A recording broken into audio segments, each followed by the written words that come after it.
Algorithms are everywhere. They sort and separate the winners from the losers.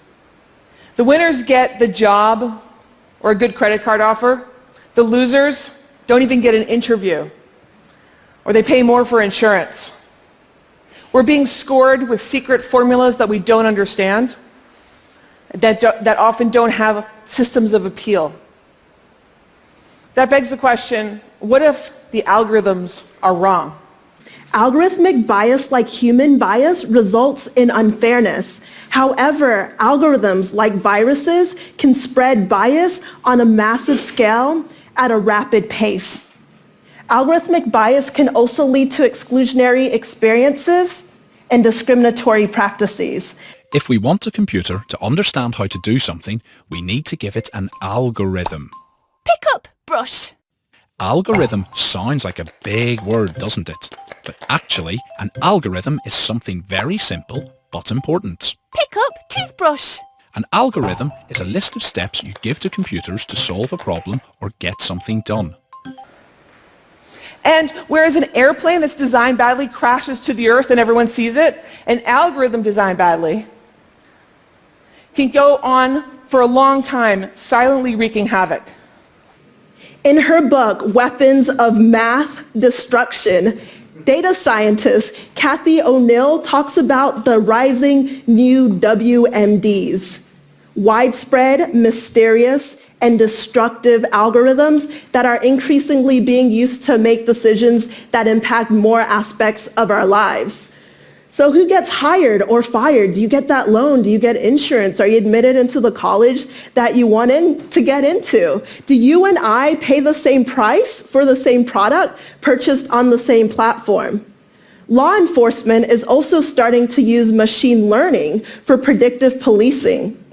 Some judges use machine-generated risk scores to determine how long an individual is going to spend in prison. So we really have to think about these decisions. Are they fair? And we've seen that algorithmic bias doesn't necessarily always lead to fair outcomes. The news organization ProPublica recently looked into one of those recidivism risk algorithms, as they're called, being used in Florida during sentencing by judges. Bernard on the left, the black man, was scored a 10 out of 10. Dylan on the right, 3 out of 10. 10 out of 10 high risk, 3 out of 10 low risk. They were both brought in for drug possession. They both had records, but Dylan had a felony, but Bernard didn't.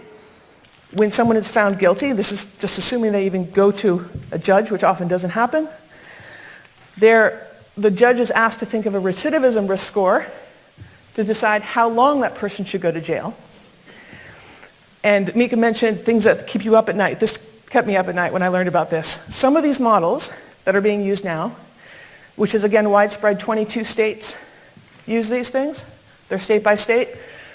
As attributes, care about things like whether you finished high school, whether you had a job or whether you will have a job upon leaving jail or prison, and even whether your father was in jail. This is stuff that wouldn't be considered acceptable if a lawyer brought it to the judge. It's unconstitutional. But again, because it's cloaked behind mathematical obscurity, it lacks accountability. Algorithms don't make things fair if you just blindly apply algorithms. They don't make things fair. They repeat our past practices, our patterns. They automate the status quo.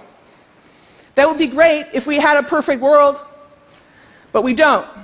And I'll add that most companies don't have embarrassing lawsuits, but the data scientists in those companies are told to follow the data, to focus on accuracy. Think about what that means. Because we all have bias, it means they could be codifying sexism or any other kind of bigotry.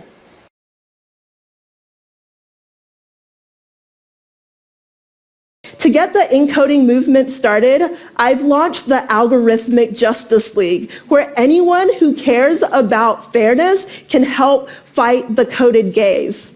On codedgaze.com, you can report bias, request audits, become a tester, and join the ongoing conversation, #CodedGaze.